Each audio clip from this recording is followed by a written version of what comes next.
Picture a world where cars fly across the sky, where robots run our homes effortlessly, and where finding parking isn't an issue because cars fold up into a briefcase. Instead of walking, you're swept straight to your destination thanks to moving walkways. Does any of this sound familiar?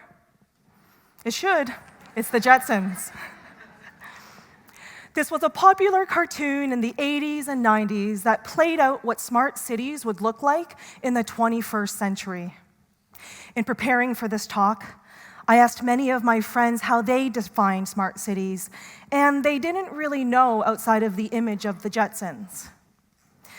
So to get to one consistent definition for my talk today, I did what everyone else does. I Googled it. I was a little surprised to see the internet describe smart cities more in terms of data integration, electronic data collection sensors, and information management. I don't really know what those mean either, but I know the focus wasn't on people.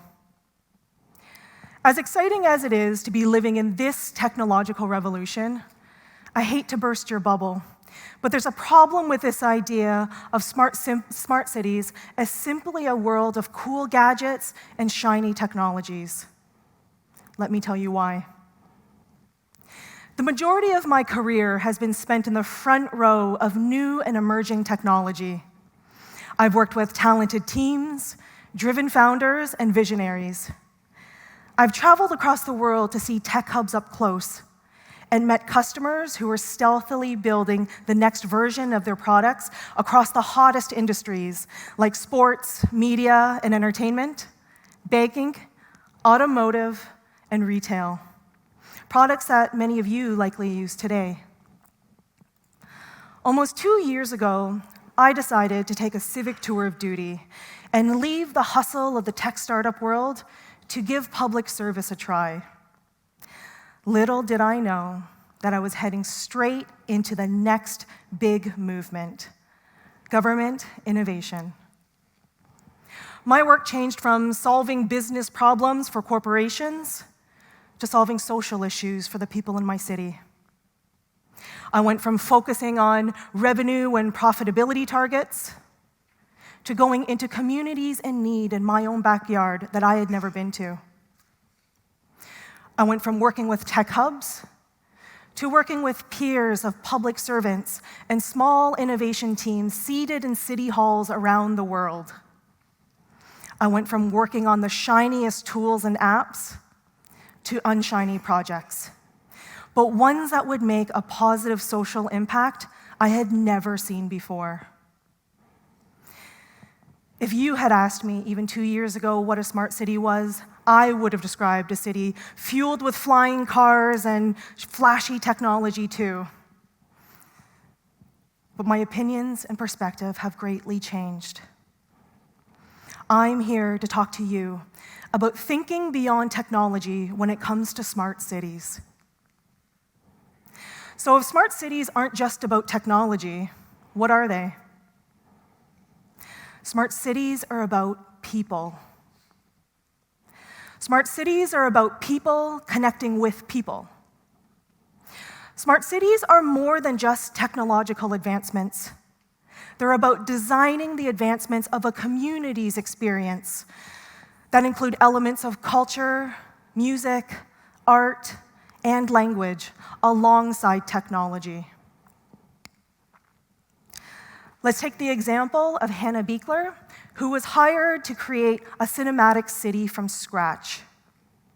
When Hannah was hired on to be the production designer to create the visual world of Wakanda for the movie Black Panther, she spent nearly a year on research to bring the country that only existed in Marvel Comics to life.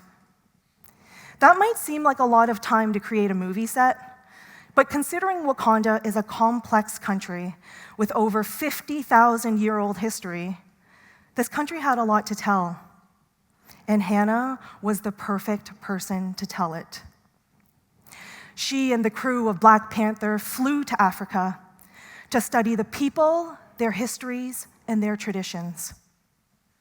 from her travels fully immersing herself in the lived experiences of the people and atmosphere there, she was able to create beautifully practical yet futuristic experiences that leveraged tools like a public train that ran on vibranium, a special mineral only found in Wakanda.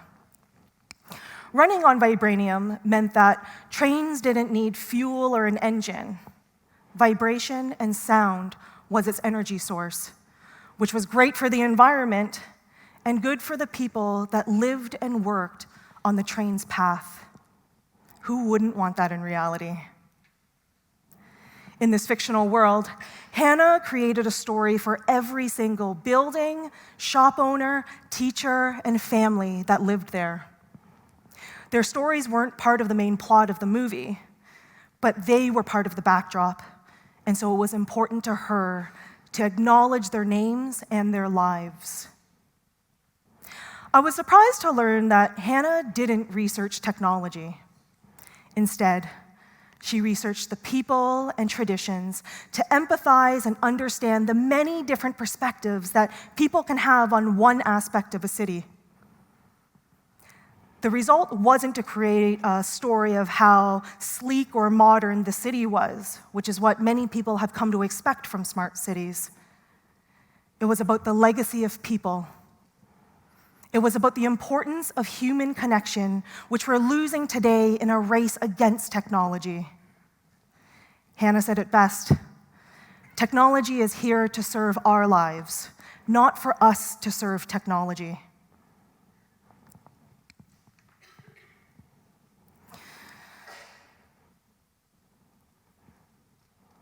We might not exactly live in a world or a place where we can create a new city from scratch. But if we did, we would need to focus on the people of our city. When Hannah finished production, she created a book. She gave everyone a 500-page book that she called the Wakanda Bible. This was the key to everything about Wakanda, including the places, the characters, even processes like how vibranium, the special mineral, was mined. Anything and everything was inside that book. We might not exactly live in a city where we can create a new city from scratch, but I believe there are definitely principles and values that we can use in our real cities. Smart cities are designed around the principles and values of the people who live there. Imagine if your city had a detailed book like the Wakanda Bible. How would you be described? What would pictures of your buildings and communities say? How would affluence and poverty be described in your city? How would your relationship with technology be told, and technology's relationship with you? How would your story and relationship with others be told? The good news is there are ways to refocus the discussion towards the humanistic side of smart cities. There's a growing network of passionate and talented people who are working hard to connect technology creators with the unseen and often forgotten people in a city. This is important work, since a major blind spot in the tech industry has been the lack of diverse perspectives, which make products and services inadvertently hard to use and access, and sometimes impossible. This isn't to say that they designed them to be harder, but aggressive growth and revenue goals aren't necessarily incentivized to build for the public good. Smart cities build technology for the public good, and with diversity, accessibility, and inclusivity, which improves the experiences for far more people and actually leads to better business results. Don't believe me? Let me show you. There's one innovation team who's working hard to reduce the trauma and improve services for the homeless using blockchain. There's another entrepreneur who is fighting poverty by teaching at-risk and underserved youth how to code and how to launch their own businesses. After seeing enough people struggle to speak English and even my own work, my team is now testing ways to bridge the language barrier with translation tools to ensure that we hear the diverse voices and opinions of people in real time.